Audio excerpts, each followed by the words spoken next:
When Trent Alexander-Arnold and Andrew Robertson put up 48 assists between them in the two Premier League seasons between 2018 and 2020, you might have been forgiven for thinking the end point had been reached in the evolution of the modern fullback.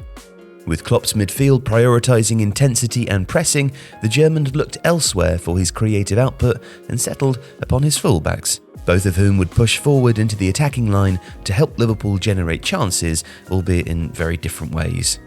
At that point, it seemed like high-energy attacking fullbacks were here to stay. But in the short time that's followed since Liverpool's Premier League title win, the role of the fullback in the modern game has continued to evolve, to the extent that Brazil could field fullbacks who barely made it across the halfway line in 2022.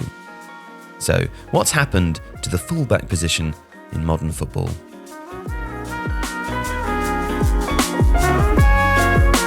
There are no new ideas in football, just new contexts in which old ideas seem revitalised. And this is certainly true of the fullback position.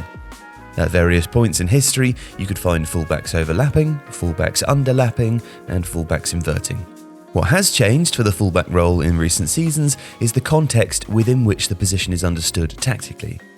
Jurgen Klopp's Liverpool is a good example of how the context impacts the position. For a few seasons, flying fullbacks proved to be their triumph, carrying them to the Premier League and Champions League titles.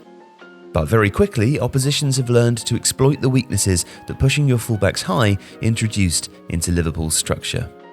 The outset of the 22-23 season saw oppositions targeting the space left open behind Liverpool's fullbacks, particularly Andy Robertson, pulling the backline across and then overloading the space around the opposite fullback. Questions have been raised about Trent Alexander-Arnold's defending, but much of the issue has come from the aggressive way Liverpool use their fullbacks. As the context has changed, so the role of the fullback has had to change to reflect it. Rather than committing fullbacks forward then, some managers have preferred to keep them deeper. For example, in the last couple of seasons we've seen a resurgence of managers using inverted fullbacks. The principle of inverting fullbacks is quite simple. In certain phases of play, the fullback will move inside the field in a much more narrow configuration than you might expect. This has a number of benefits for the team.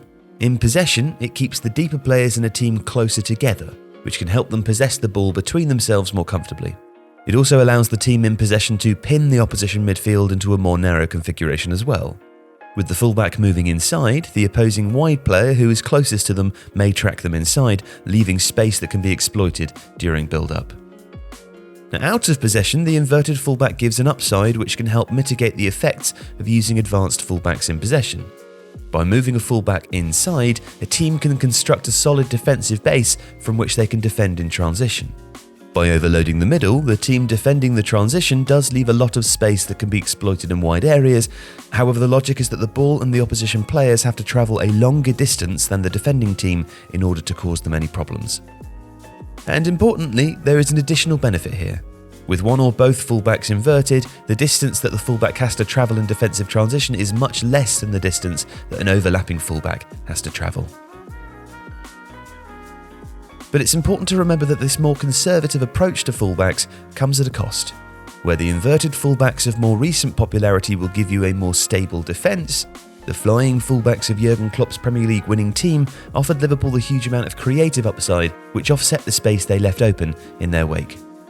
So the question is, can you get the best of both worlds? Defensive solidity and attacking upside? And this brings us to Diogo Dalot. Now, since arriving at Manchester United, Erik ten Hag has implemented a system in which the fullbacks invert in certain situations. Diogo Dalot is perfect for this kind of role. A good technical player, he can move inside and help with central build-up with the added benefit of covering the centre in the event of a turnover of possession. But with the ball moving into the final third, Dalot is given a freer role. If the right winger has come inside, he can move into the wide channel and function as an overlapping fullback. If the right winger is hugging the touchline, he can underlap. But perhaps most commonly, you'll find him operating on the edge of the box, ready to engage in build-up or spring a counter-press against the ball. Where the role of the fullback was thought of as fairly basic, perhaps unfairly, the modern fullback is expected to fulfill a number of roles both in and out of possession. In Diogo Dalot, Manchester United have a player who can contribute to build-up, can help out in attacking phases, but who's also an important cog in their defensive structure. If you like this video, please consider subscribing to the channel.